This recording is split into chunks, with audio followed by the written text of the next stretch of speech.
What's up guys, Spin Firearms here, and today we're doing another episode of Subcompact Sundays. And a lot of people said on the last video that it's just the same video over and over again. I don't care guys, there's a lot of new people on the channel. A lot of people want to learn about subcompacts, why they're great handguns to have, why they are the way they are. And we're going to do a little bit of different topics every single week. And today's topic is simply going to be reliability based off of how long these things have been in the market. But before we get started, hit the like button, drop a comment down below, and subscribe. Nowadays, most people, they go out and buy all these new releases and handguns and stuff like that. And a lot of times you hear about problems. With the FN Reflex, people have been flooding my comments saying they've been having problems after problem after problem with it. The Canik Meta MC9, problem after problem. Even some of the reviews you saw online, lots of problems. My own Canik Meta MC9 had lots of problems. The SIG P365 had a lot of problems. There's a lot of new releases that have been having issues. A lot of Smith & Wessons have been having issues, the 10mm, stuff like that. And I know it's been, angering a lot of people. They're like, why are these handguns that I'm getting? They look perfect. They're perfect for concealed carry. They're the perfect size, have a lot of features on them, optics ready, but they're not running properly. Why is that? You know what I mean? And we all know it has something to do with, quality control. The products that are being released nowadays are being tested on the population a lot of the time, as well as less qualified people working in the factories. It just is what it is. And that is why a lot of times I revert back to that as a big reason why I carry subcompacts. Now, obviously, there's newer releases. The G3C, I don't carry this, but this is a newer release. Stuff like the GeForce Arms Rapture GF9. But they are based off of the subcompact size and stuff like that. Even the CZ-P10S, not sure its release date.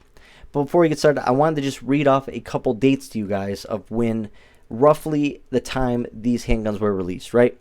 The Glock 26 and 27, 1994 and 1995. I'm carrying a handgun, majority of my days, that's almost 30 years old in design and from release date. But you also see that there's a lot of people on this channel that also carry a 26. So it's not just me. A lot of people love the 26. I've been rocking it 15 years, 20 years. People have gotten in my comments saying, I was a cop. I've had it for 11 years. Whatever the case may be, people still love the 26 for its reliability.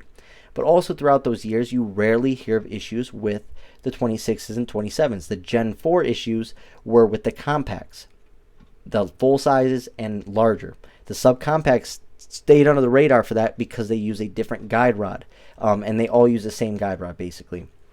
But other handguns nowadays have been having issues where some of these have just stayed true to themselves, reliable as can be, stayed true to their brand, and sort of symbolize what older handguns were, how they were built to last, how they were reliable, stuff like that. Nowadays, with everything being cheaper and cheaper and wanting more money and stuff like that, things are getting a little sketchy when it comes to producing handguns. But let's keep going.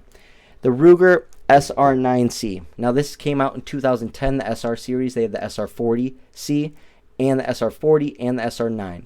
What I like about this handgun is, right out of the box, Ruger was very, very smart. They gave you the 17 round mag that fits in the larger handgun, right?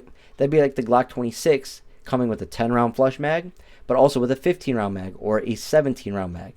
This came with it, and it also came with a mag sleeve. So that was absolutely awesome right out of the box to have a very small, compact pistol that you can conceal but still shoot very well. But also in that same package have a full-size grip and more capacity if you wanted it. Next up, the XD.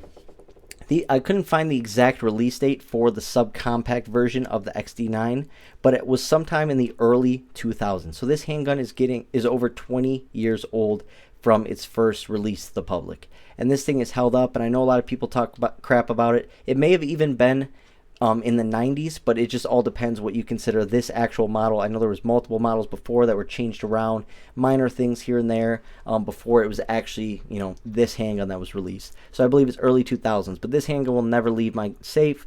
I do carry it every now and then. It used to be one of my main concealed carries. If I needed something that had a lot of capacity, and I love this thing. I love this handgun. Also comes with the 16 round mag, just like the Ruger. So you get the 13 round mag flush and the 16 round mag. So they give you both options right out of the box, at least in the package that I got. But its reliability has been unmatched. This is one of my most shot handguns. It's over 13,000 rounds, not a single hiccup. Not a single issue, and I love this thing. No rust, nothing. Yeah, it's chunky, it's bulky, it's bigger than your average handgun nowadays. But man, does this thing rip and handle recoil well. And that's something that really matters to me. This handgun is an absolute beast. Love the XDs. Next up is going to be the HK P2000 SK. Believe it or not, this handgun came out in 2001. 2001. So we're approaching, 23 years, almost soon to be 25 years for this handgun right here. And it's still selling. I still bought it. And actually, someone who really supports the channel that I've met in real life before actually saw my videos about this handgun.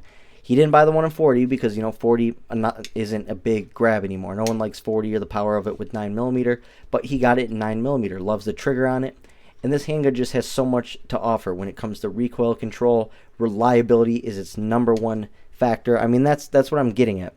All these handguns have been so reliable for me, and just awesome handguns. Comes with the rail. I mean, this thing is an absolute beast of a handgun when it comes down to handling recoil. I can only imagine what the 9mm feels like. But awesome handgun. Once again, has some time under its belt. Very little problems. Very little issues. You haven't heard of it. You know what I mean? So, and obviously every handgun has issues. Every Glock model has had sendbacks. Every Taurus has had sendbacks. Every SIG, every HK, every handgun ever made has had sendbacks. But it's about how many have been sent back. That's the big issue. This right here hasn't been released for a long time, but this was basically based off your Glock 26. So this is a Glock 26 clone. This is your Stoeger STR9 Subcompact. This is probably your best budget option, sitting at around $230 on some websites. Just for overall size, takes larger magazines, awesome texturing on it, and it just shoots really well.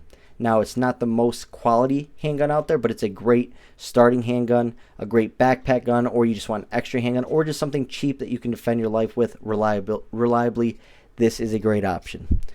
Another option I want to point out that's older, Smith & Wesson M&P 40C. What's interesting about this handgun is it was given out to a lot of law enforcement officers as their backup. Obviously, they had the full-size or the compact version as their main carry, which was nice. Once again, having magazine compatibility between your full-size and your backup. What is better than that when it comes to duty firearms? But this is basically the subcompact version of what they sell today. The 2.0 subcompact, same exact barrel length, same exact width, fits the exact same holsters, just has different texturing, different features, and stuff like that. But this came out in 2005. And like I said, it's called the C, even though it's considered the subcompact. They just didn't name it that back then. But this thing is probably one of my best shooting 40s, if not the best shooting 40 handgun I have. It handles recoil like a champ, not a single malfunction. I bought it used from a law enforcement trade-in. Absolutely love this thing. It was barely shot, barely nicked up. I've done all the wear and tear to it on the barrel, stuff like that. That's all been me. Great choice. I got it for like $300, and I've seen them at Bass Pro Shop. I've seen them at Cabela's, and I've seen them all over online. Just type in M&P 40C used, and chances are you're going to find one for like $260 to $320, all depending on its condition. And this was in good condition, and it was like $300, $280, $300 out the door, whatever the case may be. Absolutely love it. But as you can see, a lot of the handguns that I carry and really like, this is my top 5 carry handguns right here. Out of my top 5, some of them are the oldest handguns I have. So I love the reliability, the length that they've been in the field. These handguns have been produced for 20, 30 years. They've gotten all the bugs out. They've worked out all the issues. They've gotten rid of all the errors. They have all the specs on point, all the machining on point, and that's why they don't have issues in today's world. Hope you guys enjoyed the video. Thanks for watching.